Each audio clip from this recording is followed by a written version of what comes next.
Welcome. We are very happy that you chose to do an online retreat under the guidance of Delson Armstrong. Delson has a tremendous amount of personal experience, knowledge and skills and will help you to deepen your understanding of the Dhamma and help you progress in your journey.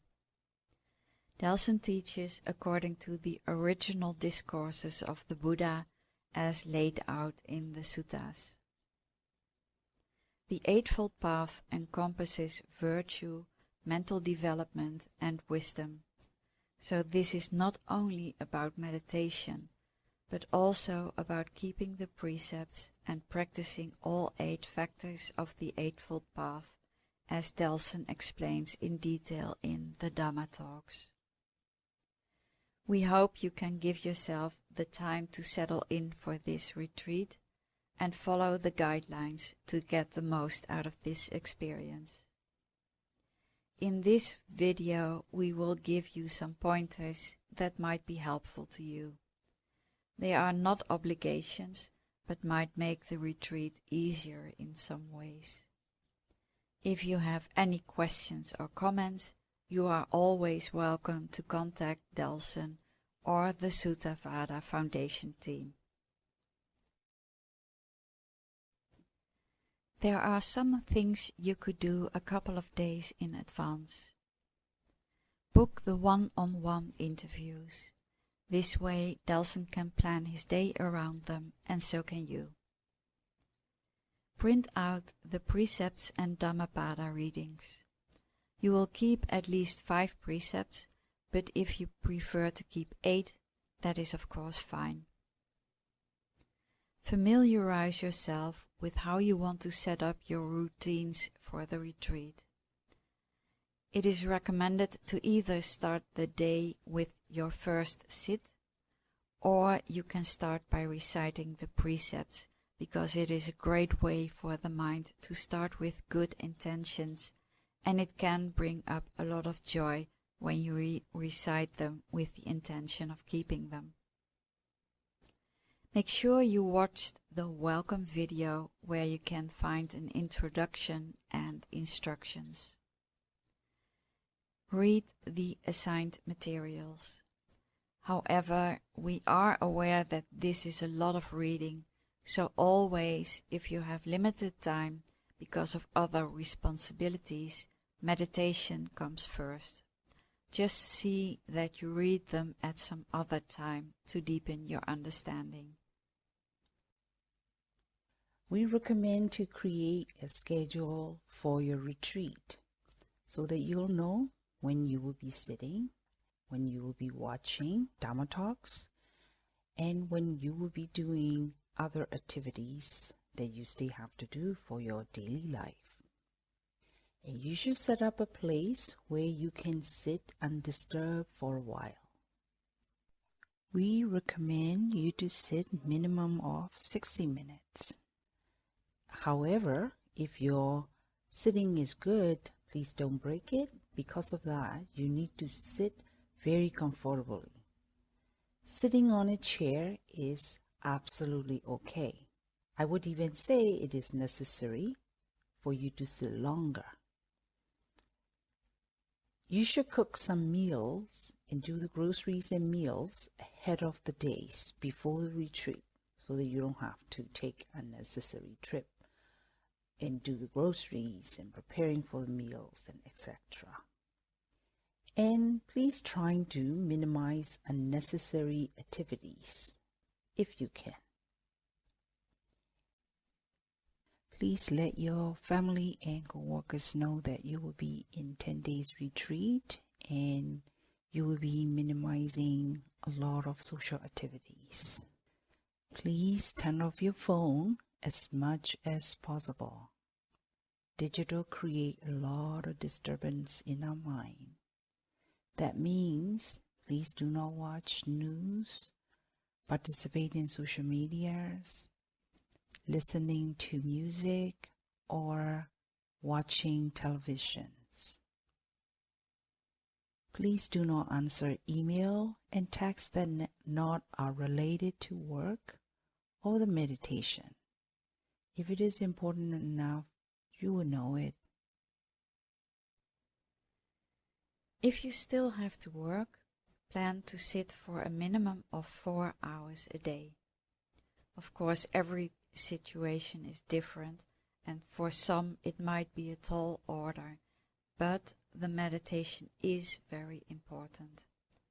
You can gain plenty of intellectual knowledge during the retreat, but true progress, wisdom, and insights will develop through the meditation itself, not through analyzing and pondering.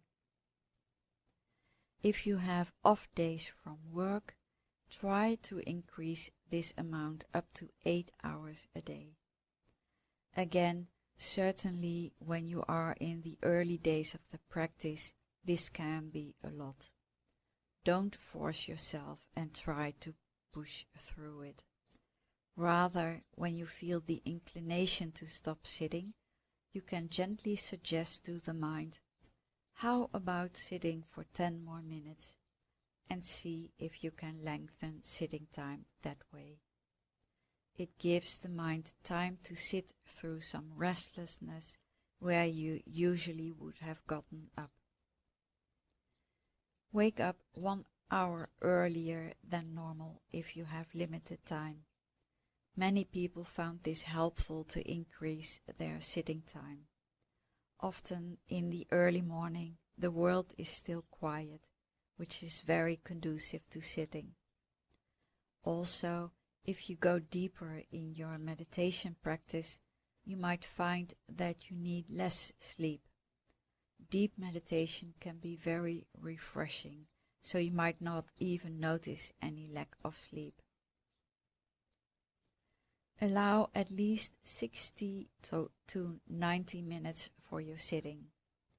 It takes the mind time to settle down and get more quiet. Many people found that the mind only truly calms down and goes very deep after 2 hours. But if your sitting is good, don't stop because the time is up. Sit as long as you can. Only use a timer when you must be somewhere later.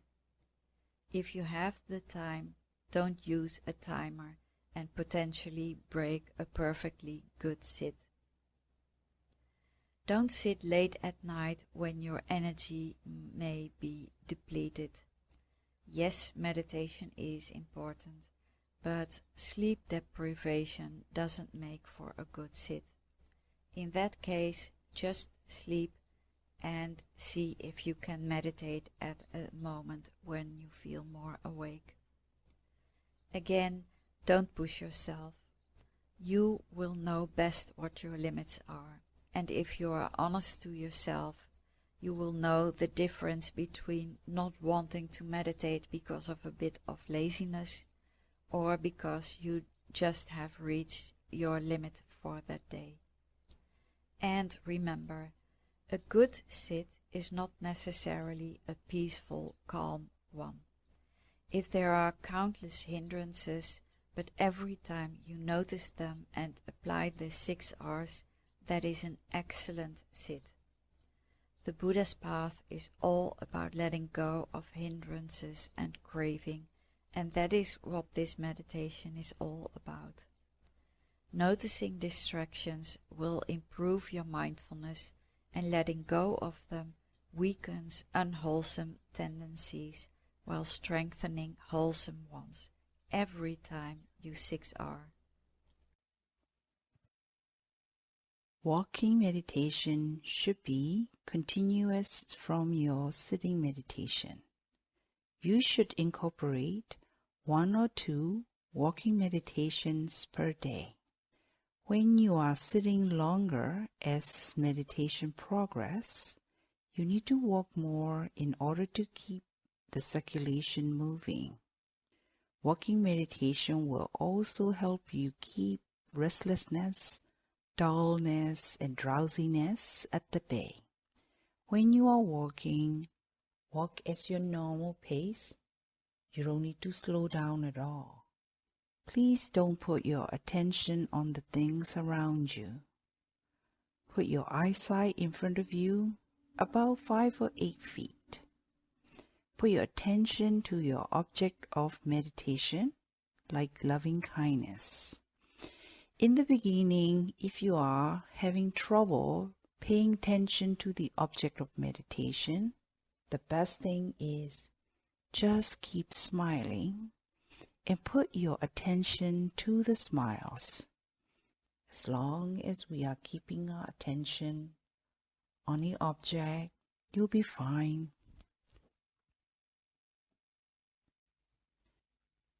I would like to emphasize this is a very rare opportunity to learn from a very experienced teacher.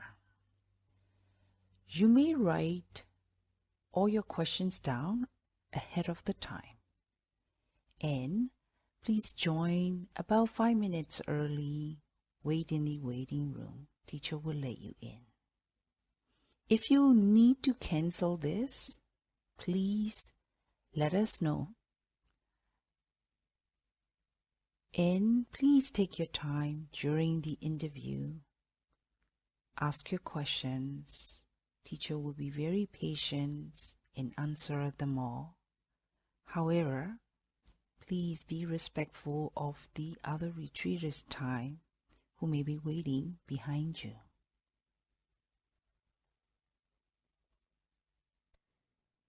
The retreat is not only about meditation.